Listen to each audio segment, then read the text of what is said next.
اب تمہارا اپنا ہیرو کے بارے میں کیا خیال ہے؟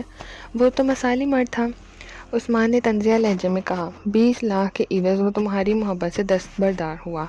اس سے ثابت ہوا کہ اسے تم سے نہیں تمہاری دولت سے محبت تھی۔ دوسری بات، وہ لالچی ثابت ہوا، پھر وہ کم حوصلہ بھی تھا کہ تمہیں سچ نہیں بتا سکا۔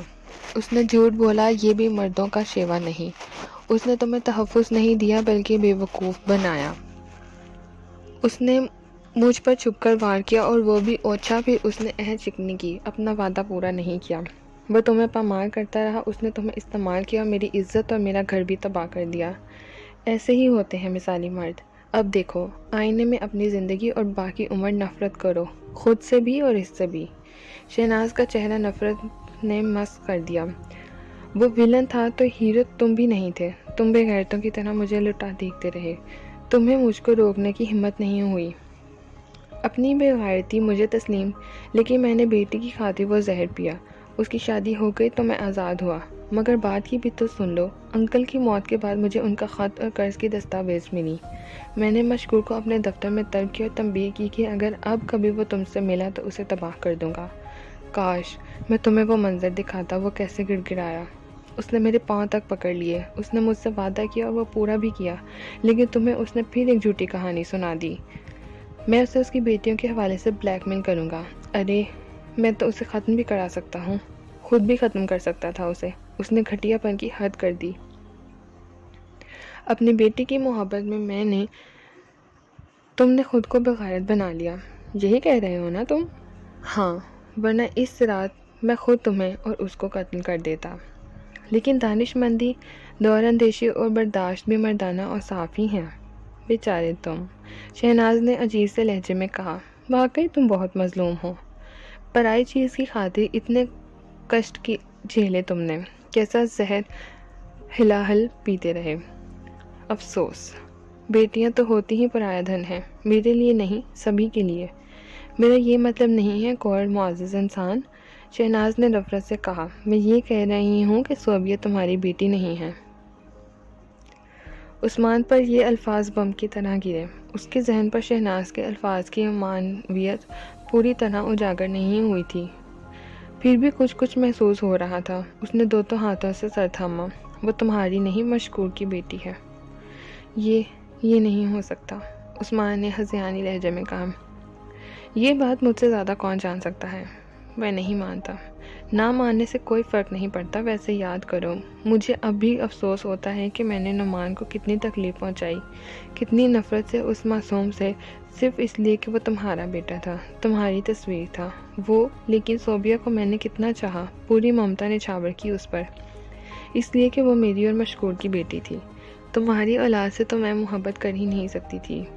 لمحوں میں عثمان کی نظروں کے سامنے سے برسوں گزر گئے۔ اس نے جان لیا کہ وہ سچ کہہ رہی ہے۔ اس کے اندر نفرت کا ایک طوفان تھا، وہ طوفان یقیناً اسے بہا لے جاتا۔ وہ اس طوفان کے سامنے بے بس تھا، لیکن اسی لمحے اندر سے سمندر جیسی محبت امڑی اور اس طوفان کو پی گئی۔ وہ محبت صوبیہ کی تھی۔ وہ اس محبت کو ٹٹولتا رہا۔ اس محبت میں اسے کوئی کھوٹ نہیں ملا۔ اس انکشاف سے بھی کوئی فرق نہیں پڑا تھا کہ وہ اس کی بیٹی نہیں ہے۔ اس محبت نے تھپک تھپک کر اسے پرسکون کر دیا۔ اس نے سوچا، سارے عذاب تو میں اٹھا چکا ہوں، اب کیا غم کرنا؟ اب تو عمر کی شام ہو گئی ہے، اور مجھے کیا فرق پڑتا ہے؟ میں تو بیٹی سے بیٹی جیسی محبت ہی کروں گا۔ یہاں تم ہار گئی شہناز بیگم۔ اس کے لہجے میں سمندر کسی خاموشی اور گمبھیرتا تھی۔ صوبیہ کے لیے میری محبت میں کوئی فرق نہیں آیا، مجھے کوئی محرومی نہیں ملی۔ شہناز نے اس کے چہرے کو غور سے دیکھا۔ اس کے چہرے پر بلا کا سکون تھا، آنکھوں میں چیلنج، وہ بھنک رہی تھی۔ چیلنج تو وہ ہمیشہ سے کرتی رہی تھی، آج وہ اسے چیلنج کر رہا تھا۔ یہ تو اس کی توہین تھی۔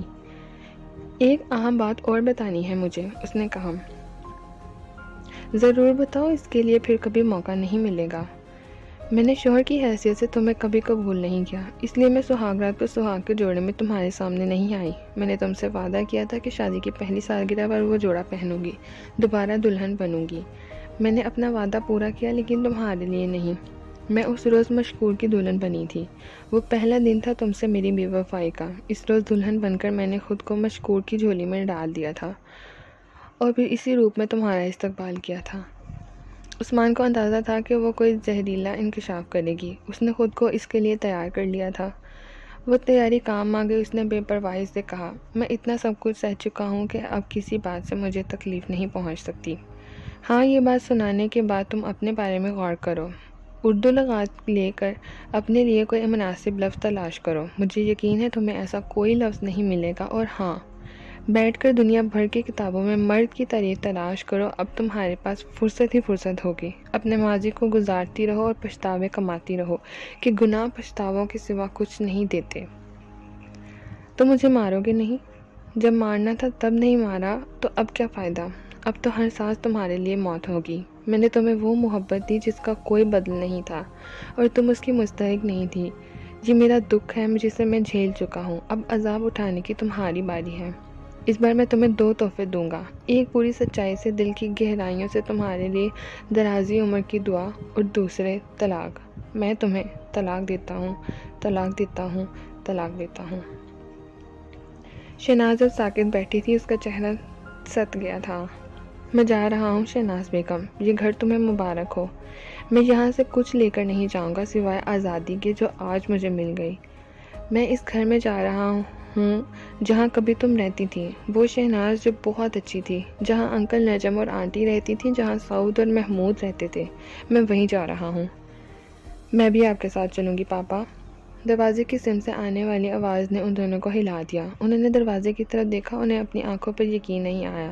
دروازے میں صوبیہ کھڑی تھی، اس کے قدموں میں ایک بیگ رکھا تھا، آنکھیں سرخ ہو رہی تھیں، رخساروں پر آنسوؤں کی لکیریں تھیں، لیکن چہرے پر عجیب سی سختی تھی۔ بیٹی تم اندر آ جاؤ نا، عثمان نے اسے پکارا۔ نہیں پاپا، اب یہ چوکھٹ پار کر کے میں اندر نہیں آ سکتی، آپ کو ہی باہر آنا ہوگا۔ تم یہاں کیسے؟ شہناز نے کہا اور دروازے کی طرف بڑھی۔ وہیں رک جائیں خاتون، صوبیہ نے سرد لہجے میں تنبیہ کی۔ میں نہیں چاہتی کہ آپ میرے وجود کو گندا کریں۔ صوبیہ تم میرا نام نہ لیں آپ، صوبیہ نے درست لہجے میں اس کی بات کاٹ دی۔ آپ کی زبان میرا نام بھی گندا کر دے گی۔ تم کب سے کھڑی ہو یہاں؟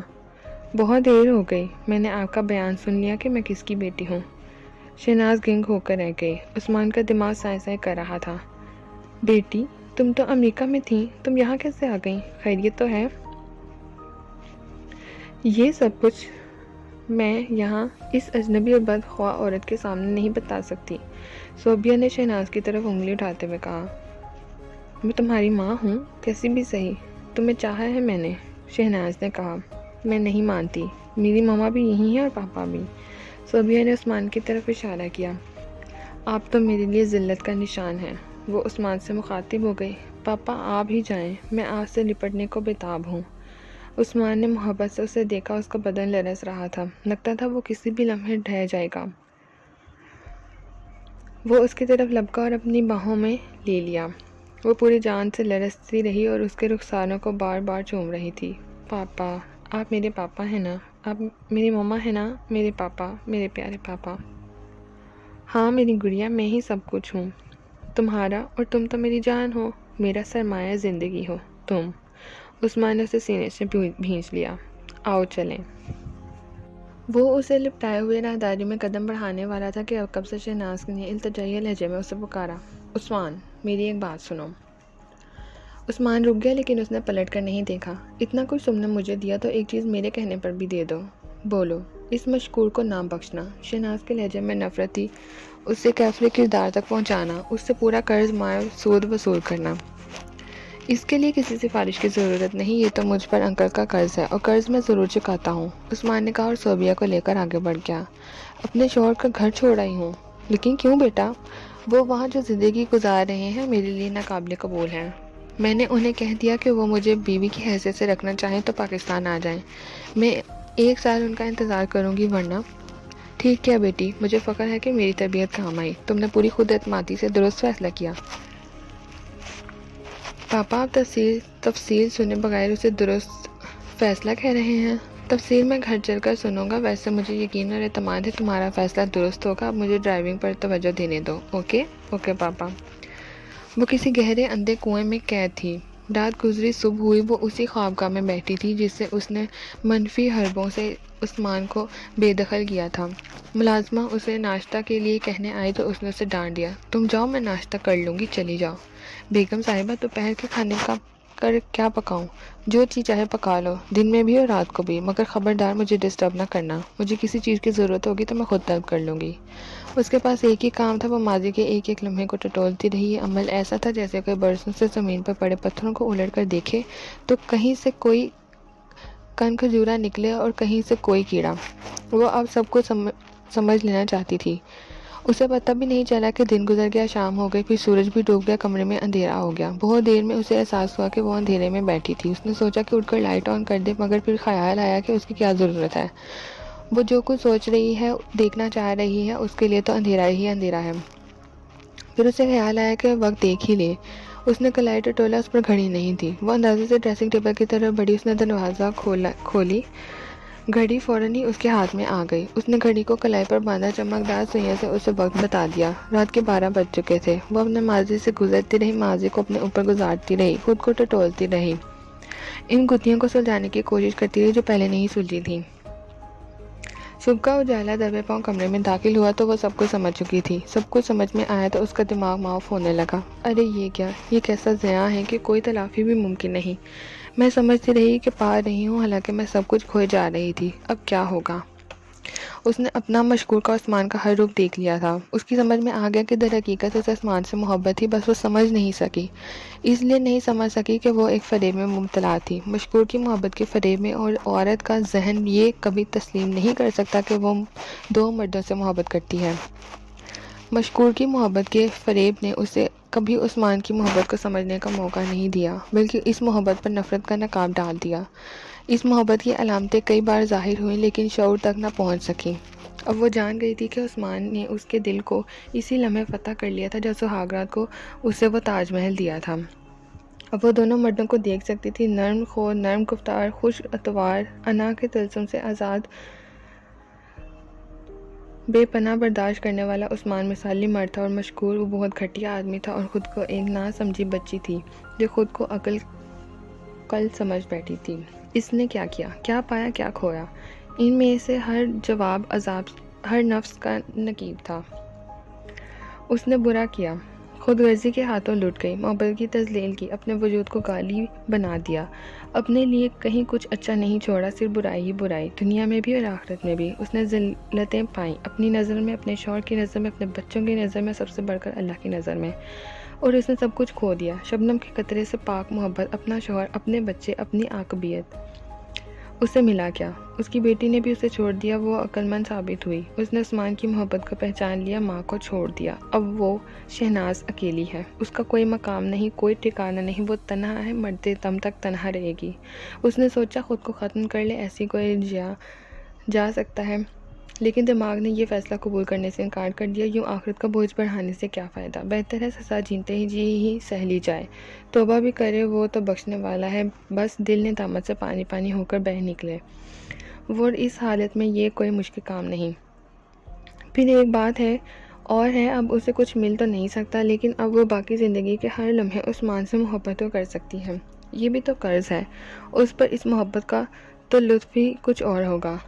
اس نے اداس نظروں سے سونے سٹینڈ کو دیکھا جس پر کبھی وہ جگمگاتا تاج محل رکھا تھا، جو عثمان کی محبت کی علامت تھا۔ اب وہ خالی سٹینڈ اس کی نفرت کی علامت بن گیا تھا۔ وہ اس کے ایک جرم کی یادگار تھا، اب وہ جرم جو اس نے سچی محبت جیسی نعمت عظمیٰ کو ٹھکرا کر کیا۔ اب یہ پچھتاوے، یہ عذاب عمر کے تھے، اور عثمان نے اسے درازی عمر کی دعا بھی دی تھی۔ اسی لمحے کسی نے، عثمان نے جیسے اس کے کان میں کہا، آئی لو یو، اور پھر اس رومانوی سرگوشی کو دہراتا گیا۔ شہناز نے چونک کر ادھر ادھر دیکھا، کہیں کوئی نہیں تھا۔ پھر بات اس کی سمجھ میں آئی اور اس نے کلائی پر بندھی گھڑی کو چوم لیا۔ تھینک یو ویری مچ، میں تمہاری مستحق نہیں تھی، اس نے رندی ہوئی آواز میں کہا، لیکن تم مجھے مل گئی۔ اب تم ہر روز ماضی کو یہ محبت میری آواز مجھے سناتی رہنا۔ اس نے گھڑی کو دل سے لگا لیا۔ I love you, I truly love you, میں تمہیں کبھی خود سے جدا نہیں کروں گی، تمہیں تو ہر شب احتساب کی صبح تلافی ہو۔ گھڑی خاموش ہو گئی اور وہ پھوٹ پھوٹ کر رونے لگی۔ اب یہی اس کا مقدر تھا۔ اسی کے ساتھ ہی ناول شب احتساب اختتام پذیر ہوتا ہے۔ مزید ناول سننے کے لیے سنجیدگی سے سننا، چینل کو سبسکرائب کرنا مت بھولیے گا۔